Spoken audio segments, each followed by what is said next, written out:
Hey guys, Sak here from SAKITECH, and in today's video we are going to be talking about the OnePlus 9 Pro and the Samsung Galaxy S21 Ultra. Now, a couple of weeks ago I told you guys I was going to switch over to the OnePlus 9 Pro from the S21 Ultra and see if it's going to satisfy me enough to make the switch permanent. So the plan was to try it out for a couple of weeks. If I like it, I was going to stick to it. And then I told you guys that I was going to make a follow-up video to let you know if I did in fact switch from the S21 Ultra, which I have right over here, to the OnePlus 9 Pro, which is right over here. Okay? And of course, in this video, I'm going to tell you guys why I have decided not to switch over to the OnePlus 9 Pro.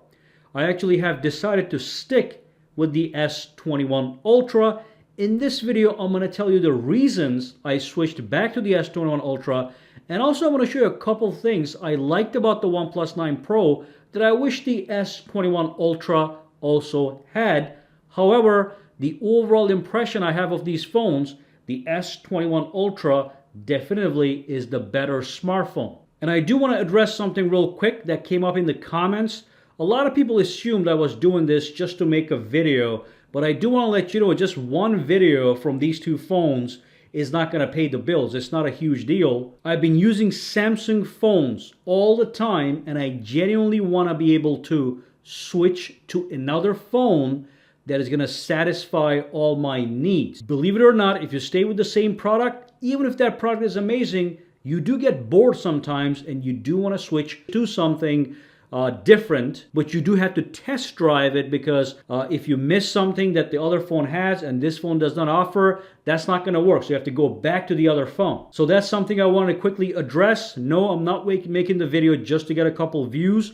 I genuinely wanted to switch over to the OnePlus 9 Pro and try it out and see what happens. Now, I paid $1,200 for the S21 Ultra, and as you can see, I got a custom color, and I did pay $1,069 for this guy with some taxes. So they're pretty much very close in price, just $150 difference, not a huge deal. They're both over $1,000 in the flagship pricing territory. Okay, so the very first observation I'm going to quickly make is about the build quality of these phones. The S21 Ultra, in fact, is a flagship build quality using the latest materials. Unfortunately, the OnePlus 9 Pro has been doing some cost cutting. Even though the phone is $1,000+, the build quality is not a flagship build quality. This phone uses Gorilla Glass 5 front and back, making it, from a build perspective, an inferior product compared to the S21 Ultra. Now, I do know that we all put cases on our phones, so that's not a big deal, but that doesn't mean every phone should be made out of lower class materials when you're paying $1,000. If your argument is going to be that put a case on it, then let's just make every phone out of plastic and just put cases on it and pay $1,000+. It's not going to work that way. If you're selling a phone to me for $1,000+, you got to make sure that phone is flagship through and through. Now, switching over to another category I want to talk about, this is where I want the OnePlus features to actually exist on the S21 Ultra. So there's three things I want to show you guys in the software of the OnePlus 9 Pro that I wish the Samsung Galaxy S21 Ultra also has. All right, so let's go to the software. I'm going to go to the settings real quick,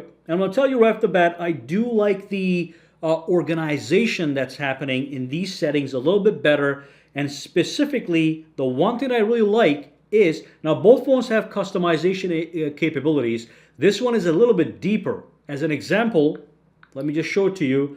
You can have these gorgeous wallpapers in the background on this phone, and there's thousands you can pick from. On this one, you don't have it. But when you go into the settings, this one has a special menu here that says customization. When you go in there, it has all the customization features in one place. With this one, I have to go to display to customize the display.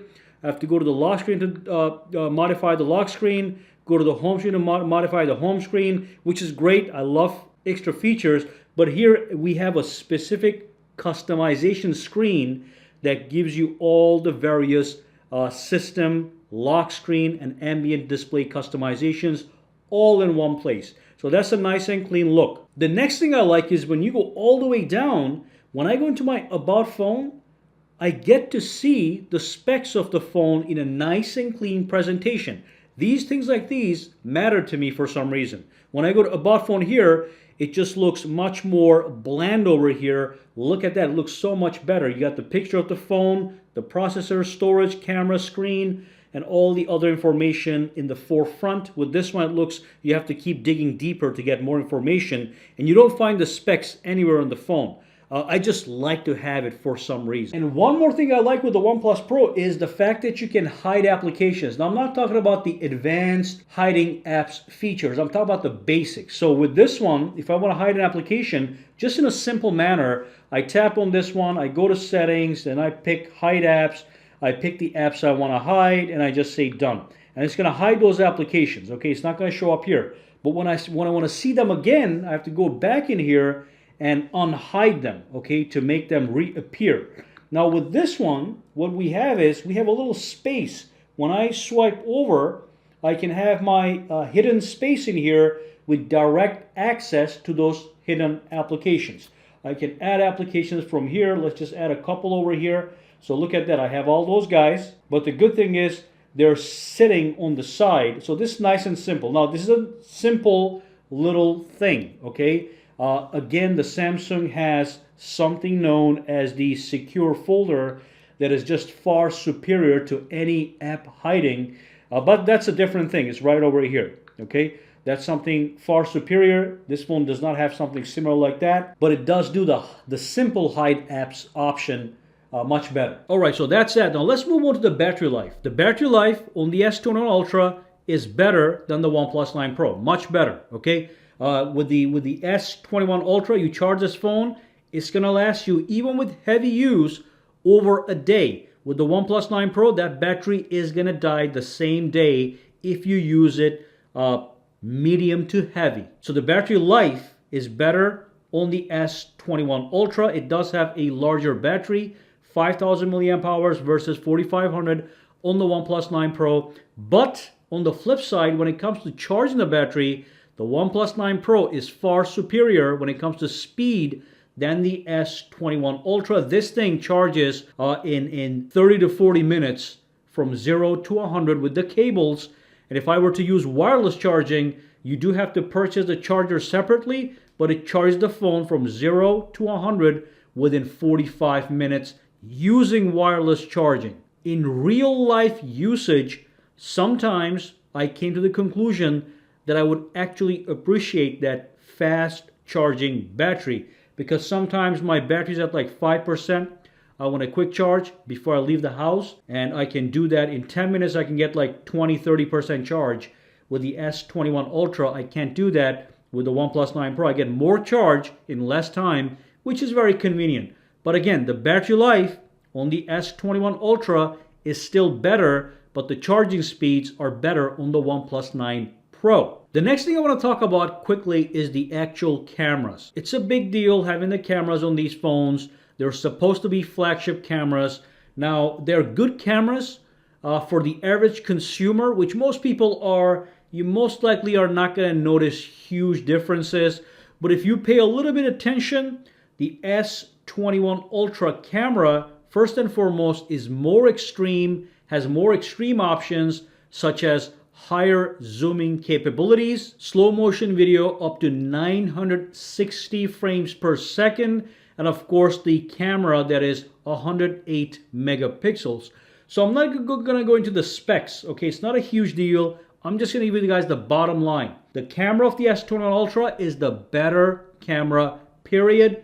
If you're an average consumer taking photos of your kids, of nature in daytime, it's not a huge difference.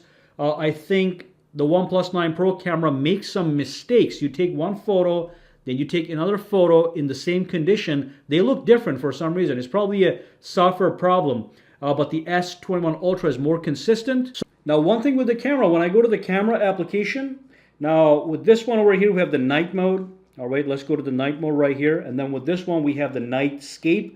I'll let you know with the main camera, when you use a nightscape photography, it's going to be better on the OnePlus 9 Pro. Slightly better, nothing dramatic, but it's going to be a cleaner photo for nighttime. But when you go into any form of telephoto cameras, okay, the OnePlus immediately loses that game. This one can go up to a 10 times optical zoom. This one can only go to 3.3 times optical zoom. Simply doesn't compare when you're zooming into objects. Loses quality, retains a lot of quality. And you can go up to 100 times, which at that point you are also losing quality on this one. But again, the nighttime photography on this one I think is better. Everything else I think is better on this one. And one more thing is, with this one you can go to up to 4K at 60, but with this one you can do 4K at 120. Just something to know. Now when it comes to slow motion, the Samsung beats this one. We have 720p up to 480 frames per second. With this one we have up to 960 frames per second. Okay, so again, not a huge deal for average consumers, but it will matter to people that are into tech and they're looking for these things. Now, one thing I'm going to tell you guys real quick is the only thing I don't like with the OnePlus 9 Pro is how much effort they put in to advertise those cameras, making them look like they're going to be a DSLR level camera, and it's anything but that. All right, so don't put so much emphasis on marketing to the point that you try to blind people, and then when you give me the end result, it's nothing special. This phone is lower than the iPhone. It's lower than the S21 Ultra when it comes to camera. As a matter of fact, I think the Note 20 Ultra camera is still better than the OnePlus 9 Pro, and that's supposed to be an older model. Now, one more area where the OnePlus 9 Pro cuts corner is the fingerprint sensor technology. So this one right over here is an ultrasonic fingerprint sensor. Okay, it's simply going to be better. It's going to be more secure. This one right over here has an optical fingerprint sensor. So if I go in here, it's actually an optical fingerprint sensor. So they are cutting corners in the cost there as well, even though the price is $1,000 or more. So a quick summary, a quick conclusion of the things that I see that are bad with the OnePlus 9 Pro. So here we have a better build quality. Here we have an inferior build quality. We have a worse camera on the front. In fact, there's a very aged camera. This one is far better. And then we have the ultrasonic fingerprint sensor on this phone. And on this phone, we have the optical fingerprint sensor. I'm paying all this money. I'm getting quality with this one. I'm getting the best components. With this one, there's a lot of cost cutting involved, even for a phone that is supposed to be $1,000 plus. That is my main problem. If the phone was $800, I wouldn't be beating up on it. So those things basically made me switch back to the S21 Ultra. I am a flagship guy. I want to have a flagship phone as my primary phone. OnePlus 9 Pro does not feel like a flagship. It does cut some corners. So it is not a flagship and it's not a mid-range. It's somewhere in the middle, okay? But the S21 Ultra is an absolute flagship smartphone. So that is my conclusion. If you guys have any questions, comments, or concerns, drop them down below. Let me know. For now, guys, have a fantastic day. I did officially switch back to the S21 Ultra. Alright, so if you found this video useful, make sure to subscribe to SAKITECH by clicking that button, and also click that bell icon on the side to make sure you get notified every time I upload a new video. And if you do use Twitter, Instagram, or Facebook, you can follow me at SAKITECH Online to get the latest updates as well. Alright, have a fantastic day.